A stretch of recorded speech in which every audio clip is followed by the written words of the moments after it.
Mga idol, atin pong pag-uusapan ang laban nina Junto Nakatani kontra kay Argie Cortez, at Kenshiro Teraji. Pinahinto si Hekkai Butler sa ika-9 na round, pero bago ang lahat ay maligayang pagbabalik sa aking channel mga idol. Tara, pag-uusapan na natin.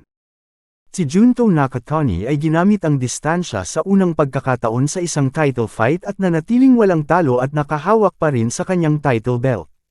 Ginawa ng unbeaten 2 division titleist ang unang matagumpay na pagdedepensa sa kanyang WBO Junior Bantamweight title kontra kay Argie Cortez. Naka-score si Nakatani ng 3 knockdown noong Lunes ng gabi sa Ari-8 Arena sa Tokyo.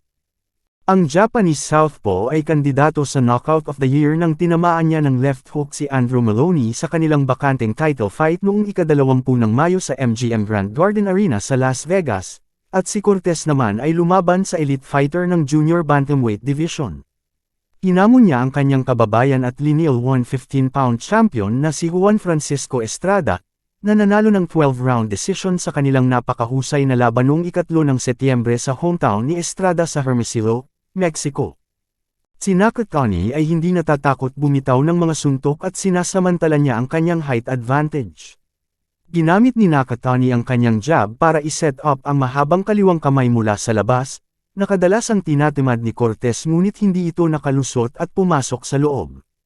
Ang mga body shot, ang naging dahilan ng pagkapanalo ni Nakatani, na humantong sa lahat ng 3 knockdown kay Cortez. Ang ika-3 knockdown ay nangyari sa huling minuto ng ika-9 na round. Inilagay ni Cortez ang isang kaliwang kamay sa katawan ngunit iginiit na ito ay isang follow-up na bisig sa likod ng ulo na naging sanhi ng kanyang pagkahulog.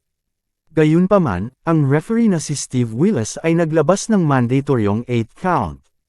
Umabant si Nakatani sa 26 win, no losses and 19 wins by knockout at ngayon ay 5-0 sa title fights na sumasaklaw sa 2 weight division. Nanalo siya sa lahat ng 3 WBO flyweight title fights sa loob ng distansya bago siya umalis noong nakaraang summer para makipagkumpetensya sa junior bantamweight.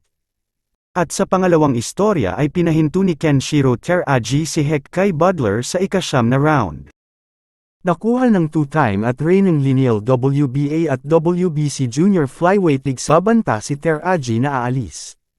Ginawa ng 35 anyos na tubong Johannesburg ang lahat para maging hindi komportable ang defending champ, na naputol ang kanang kilay dahil sa salpukan ng mga ulo sa unang bahagi ng round 5.